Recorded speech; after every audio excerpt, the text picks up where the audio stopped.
Bonjour à tous et bienvenue sur la chaîne La Bouquinade. Aujourd'hui je vous retrouve pour la traditionnelle vidéo top 5 de mes meilleures lectures de l'année. Alors oui, j'ai toujours pas eu énormément de coups de cœur, il y en a eu. Vraiment au début c'était pas très bien parti. Je me suis dit c'est mort, je vais pas en avoir cette année, je deviens de plus en plus exigeante, c'est foutu. Je fais trop de vidéos, je parle trop de livres, c'est en train un petit peu de m'embrouiller dans mon cerveau et tout, j'apprécie plus les livres comme avant, etc. J'avais très peur. Et finalement, de très belles découvertes. Là peut-être où je l'attendais pas. On va commencer ce top 5. À la 5e place de ce top 5, nous avons Falling Again de Morgane Monpongle qui a été publié chez Hugo Roman. Dans cette histoire, nous avons Aaron qui est âgé de 5 ans lorsqu'une jeune fille du nom de Fleur va venir le sauver de la noyade. À partir de ce moment, ils vont commencer à se fréquenter, comme quand on a 5 ans, à s'échanger aussi des lettres où ils se promettent un amour des plus sincères. Aaron est l'exact opposé de Fleur. Fleur est une petite fille très bavarde, très sociable, presque extravertie, et lui, Aaron, est un peu plus timide, est un peu plus solitaire, voire introverti. Vraiment, cette romance commence comme dans les téléfilms de Noël. D'ailleurs, il n'y en a pas eu d'excellent cette année, je sais pas si vous êtes d'accord. 16 ans plus tard, Fleur est devenue une autrice fauchée. Suite à une candidature, elle va être embauchée dans une entreprise de jeux vidéo où Aaron travaille. Il travaille en tant que concepteur de jeux vidéo, il me semble, et leurs chemins vont se recroiser à nouveau puisqu'il s'est passé quelque chose pendant leur enfance qui les a drastiquement éloignés. Fleur du coup retombe sur la tête d'Aaron, elle le reconnaît tout de suite, sauf que lui, pas du tout. Donc elle ne sait pas si c'est un jeu, elle ne sait pas trop pourquoi il ne s'en souvient pas. Peut-être qu'il a ghost, on ne sait pas. Enfin si, je sais parce que je l'ai lu, mais vous non, et vous devez le lire. Pourquoi vous devez le lire, n'est-ce pas? Je me suis lancée dans cette lecture, j'avais déjà lu Viens on s'aime et Aime-moi je te fuis du coup de la même autrice. C'était un petit peu mes premiers pas, enfin du moins une réconciliation avec la New Romance, et franchement je suis tellement pas déçue de cette autrice. C'est mon préféré de tout ce que j'ai pu lire d'elle. Franchement déjà, le mécanisme du fait qu'ils s'y connaissent petits, qu'on les retrouve un peu plus tard, j'adore. On a la sensation de les avoir suivis et de les avoir vus grandir, même s'il y a un laps de temps où on n'était pas là. C'est une histoire assez forte, assez émouvante, toute mignonne, mais aussi tellement déchirante quand tous les deux ils vont devoir faire face à leur traumatisme et ce qui s'est passé. Franchement ça a été bouleversant, c'était si déchirant de les voir tristes et un peu ce passif un peu torturé qu'ils ont malheureusement eu. Et vraiment je suis autant tombée amoureuse de la plume de l'autrice que de l'histoire, que des personnages. J'étais vraiment sous le charme, c'était incroyable cette lecture parce que je n'arrêtais pas de me dire mais c'est trop bien, vraiment cette sensation d'être, vous savez, dans un canapé avec un gros plaid hyper confortable et la lecture toute douce. Vraiment c'est tous les ingrédients que j'attendais dans cette lecture, ils étaient là. Dans le genre déchirant, on continue avec la 4e place. Il s'agit de La nuit où les étoiles se sont éteintes de Marie Aligno et Nin Gorman. Alino ou Aligno d'ailleurs, peut-être que je pense à lui demander. Depuis que la mère de Finn est en prison, toute sa vie ne tourne qu'autour de ça. Il se laisse vraiment prendre dans un tourment assez sombre. Petit hic, déjà sa mère est en prison, voilà. Mais Finn va devoir déménager et c'est assez loin en fait de là où se trouve sa mère. Pourquoi? Eh bien il faut lire le roman, voilà. Et sa vie à ce moment-là va prendre un tournant dont il n'attendait pas, et peut-être aussi, éventuellement, que des personnes vont un petit peu éclairer ces journées, qui sont très tristes et très sombres pour Finn. Déjà, avant de vous donner mon avis, trigger warning, si vous êtes sensible au sujet de la dépression, des drogues, du viol sur mineur, de l'alcool, du suicide et de la LGBT-phobie, et je sais pas si c'est LGBT-phobie ou LGBTQIA+ phobie, d'ailleurs est-ce qu'on place le mot phobie avant ou après? Beaucoup de questions quand même. Comme beaucoup, j'ai suivi l'aventure de ce roman à travers les stories Instagram de Nin et Marie, où elle faisait un petit peu voter quelle maison allait avoir Finn, quelle chose il devait faire, etc., comme se raser les cheveux il me semble. Elles l'ont fait. Et j'avais pas entièrement suivi toute l'histoire Wattpad, je me suis spoilé à la fin. C'est la première fois de ma vie que je faisais ça, j'ai le droit. J'ai voulu tester, ça m'a pas plu. Donc avant de lire le roman, je savais un petit peu déjà à quoi m'attendre, je connaissais les personnages, je connaissais toute la troupe qu'il y a autour de Finn, mais quand j'ai lu le livre, vraiment j'étais tellement contente de retomber avec eux. Alors Finn, c'est un personnage qu'on adore suivre et qu'on aimerait tellement épauler et le soutenir, etc. Mais vraiment, je crois que En fait, c'est toute l'ambiance de la troupe que j'ai adorée et qui a fait aussi que les émotions amplifiaient de petit à petit dans l'histoire. J'avais vraiment la sensation quand je lisais le livre de ne pas être seule. C'était réconfortant, même si l'histoire est quand même assez triste. Il y avait un côté hyper réconfortant. Et j'avoue que ce livre est tombé au bon moment. J'étais pas dans un mood très joyeux. Et en fait, je n'ai fait que relire et relire et relire ce livre. Je l'ai relu 3 fois. Je ne l'ai pas annoté. D'ailleurs, j'ai recommencé à le lire. Je voulais faire genre j'étais pas encore en cours de lecture, mais bref. Bon, je pense que je vais le redémarrer du début, juste pour pouvoir la noter et mettre des post-it. C'est une bonne idée, non? J'essaie de me trouver des excuses pour retomber dans ce cercle infernal. C'est une histoire où les personnages s'aiment, ils s'aiment plus que tout, et même je dirais malgré tout. C'est des personnages qu'on apprend à connaître, à détester, à comprendre, mais on les voit aussi s'ouvrir. Je pense surtout à 1 ou 2 personnages particulièrement, mais c'est pareil, si vous voulez le savoir, vous lisez le bouquin, d'accord? Et comme pour Falling Again, je suis vraiment tombée amoureuse de la plume, des personnages, mais aussi de toute l'ambiance du roman. Est-ce que c'est vendeur? En fait, c'est hyper difficile ce genre de vidéo parce que tu te dis faut tout donner pour les mettre en avant et tout. Et t'as l'impression de dire vraiment des trucs nuls. À la 3e place, nous avons, et je pensais pas du tout qu'il serait là. Au début, quand je l'ai croisé sur ma bibliothèque, je me suis dit non, mais tu seras pas dans le top 5. Je me suis trompée. Il s'agit de Par le feu de Will Hill. Ah oui, oh, juste avant, c'était publié chez Albin Michel. Je suis toujours une booktubeuse merdique, hein.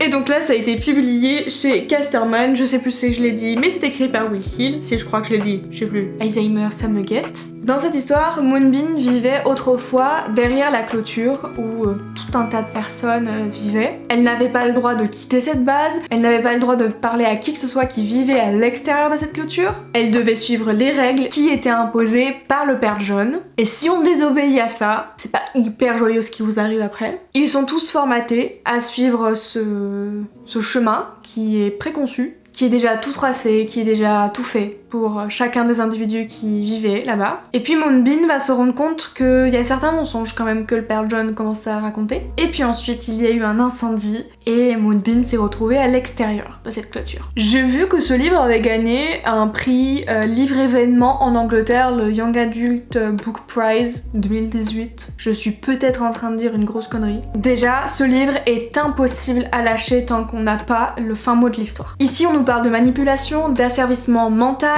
de contrôle par la terreur, d'usage de la violence, que ce soit de la violence physique ou mentale, voire même je pense qu'on peut dire psychique. Hein. Le récit et l'histoire de Moonbin est juste effroyable. Sachant que c'est une histoire tirée de faits réels, ça a vraiment existé tout ça, ça s'appelait la secte de Wako, bon, je sais toujours pas le prononcer au bout d'un an. Ce qui est vachement bien dans ce livre aussi, c'est qu'on alterne entre le après, le récit de Moonbin, donc une fois qu'elle est sortie de ça, et le avant, avec aussi les interrogatoires de l'agent du FBI et du thérapeute. On a vraiment cette espèce de triangle de points de vue qui est assez intéressant et qui, pour moi, complète bien ce qui a pu se passer. Le profil des personnages est extrêmement bien fait, est extrêmement bien réfléchi, et même je trouve qu'il y a il y a un côté très réaliste, mais est-ce que c'est parce que je savais que c'était issu de faits réels? Certainement, mais je trouvais que le récit était cruellement vivant, qu'on dépeignait, je trouve, plutôt bien la cruauté humaine et la folie des hommes. Vraiment, c'était un texte super bouleversant, déchirant. J'étais vraiment pas bien à la fin de ce livre-là parce que quand tu sais que c'est issu de faits réels comme le prochain que je vais vous montrer, ça te met la boule au ventre de savoir que des personnes ont vécu ça. C'est terrible, mais c'est un livre qu'il faut absolument lire. Et je suis hyper contente aussi qu'il soit accessible, je pense, pour les très jeunes. Je pense que c'est totalement accessible, c'est un texte assez fluide, il n'y a pas trop d'accros. Et même, je pense qu'il est important aussi pour les plus jeunes qu'ils soient au courant que ce genre de choses ont existé, existent toujours, et que c'est aussi une manière de prévenir. Voilà, ça m'a vraiment torturée.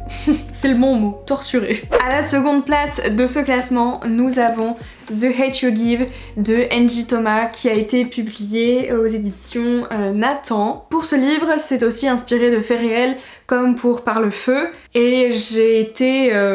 ouais, non, j'ai eu aussi la boule au ventre, j'étais aussi hyper hyper mal pendant la lecture et surtout après avoir fini le bouquin. Nous avons ici Star qui est une jeune adolescente de 16 ans qui vit dans un quartier avec sa famille et qui est dans un lycée qui est vraiment pas à côté de son quartier.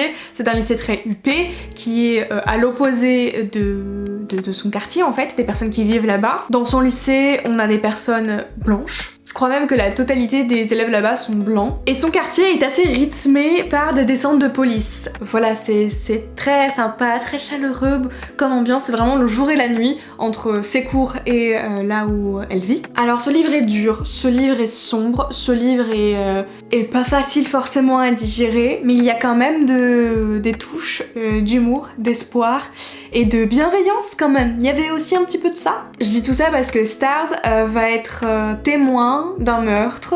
Elle va sortir d'une soirée avec son ami.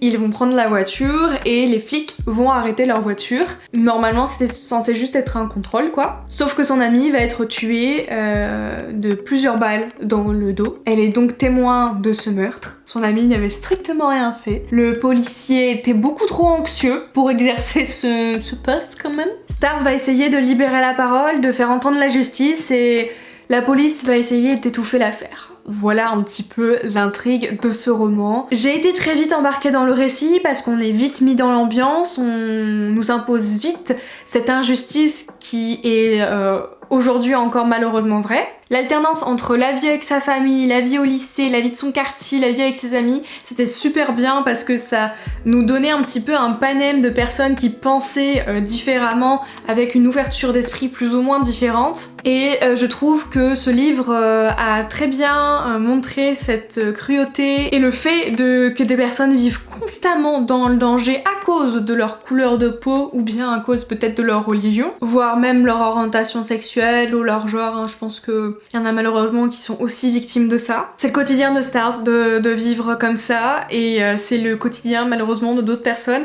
et c'était ça en fait qui était le plus douloureux à lire. Stars est une petite fille qui arrive quand même à un petit peu essayer de calmer les choses, de les tempérer. Elle a son propre humour à elle. J'ai réussi tout simplement à lire ce livre parce que il y avait ça. Je pense que ça aurait été exclusivement que ça. J'aurais été beaucoup trop mal pour le lire sans vous mentir. Il est donc question ici de racisme, d'inégalité et j'ai bien aimé comment ça a été ficelé, comment l'autrice a réussi à nous romancer quelque part ces faits réels. Et comme le livre précédent, c'est vraiment un livre à mettre dans les mains de tout le monde, jeune comme plus vieux, tout le monde devrait y passer. Ensuite, nous avons le numéro 1 de ce top 5. Je pense que il y a beaucoup de monde qui savent déjà de quoi je vais parler. Il ne s'agit pas vraiment d'un roman, mais plutôt d'une saga, d'un univers. Oui, on a compris. Il s'agit de Grisha, donc le Grishaverse en règle générale, de Leigh Bardugo, publié aux éditions Milan. Oui, je sais, il y a des gens qui disent Leigh Bardugo, enfin normalement on devrait dire comme ça, mais moi je dis Leigh, d'accord? C'est comme ça. Désolée. Nous sommes dans un univers de fantasy, accessible vraiment à tous, débutants comme confirmés, on s'en fiche. Nous suivons ici Mal et Alina qui sont deux orphelins et qui vont donc grandir ensemble. Ils vont être tous les deux engagés pour l'armée. Il y en a un, enfin elle, Alina, va être cartographe et lui va être tracker. Ils vont aussi embarquer dans un bateau et ce bateau va rentrer dans une map noire qui renferme un petit peu ce qu'on pourrait comparer comme des ténèbres entre guillemets, monstres et compagnie, tout le monde vit là-bas. Vraiment des choses très douces, très délicates, qui ne font pas mal du tout. Et lorsque Mal va être menacé de mourir par une chose très moche, vraiment c'est pas beau, Alina va libérer un certain pouvoir et suite à ça, on va pas lui demander son avis, elle va être embarquée dans le royaume du roi pour être formée auprès des Grishas. Les Grishas sont des êtres comme vous et moi, à une petite différence près qu'ils sont capables de faire des choses particulières comme réduire ton rythme cardiaque, rassurant n'est-ce pas, attirer les courants d'air, les faire pousser, les amener à un endroit ou à un autre, enfin bref. Et elle, c'est la lumière, c'est EDF. Et donc dans ce palais là où il y a fortune, confort et tout ce qu'elle veut, elle va devoir... Pourquoi je prends cette voix? Mais il va falloir qu'elle fasse gaffe parce que dans son palais super beau, il n'y a pas que des gens très gentils. Forcément, sinon ça serait pas drôle. Alors pourquoi j'ai mis cette saga dans le top 5? Donc déjà, j'ai fini l'univers du Grishaverse sauf les Kings of Scars, je les ai pas lus, mais je me les garde pour plus tard. Donc j'ai mis Grisha parce que j'ai fini la saga et ça a été la saga événement pour moi en termes de lecture cette année et je pouvais pas ne pas le mettre du tout. Ça a été vraiment une énorme lecture et ça a marqué je pense ma vie de lectrice, mais comme aussi pour Par le feu et La nuit où les étoiles se sont éteintes, en fait tous les livres de ce top 5, c'est des coups de cœur mais c'est des livres que je n'arriverai pas à oublier. Et ils ont marqué un passage dans ma vie de lectrice, je sais pas comment expliquer ça, je ne sais pas si ça vous est déjà arrivé, mais c'est complètement le cas pour ce top 5 et je suis hyper contente et hyper émue à la fois de pouvoir dire ça parce que je sais pas comment dire, mais quand il y a un livre qui vous a marqué à tel point que vous ne l'oublierez pas, je sais pas, ça fait... quelque chose, j'arrive pas à m'exprimer mais c'est pas grave, on s'en fout. L'histoire ici est assez classique de la fantasy qu'on peut retrouver, mais il y a quand même...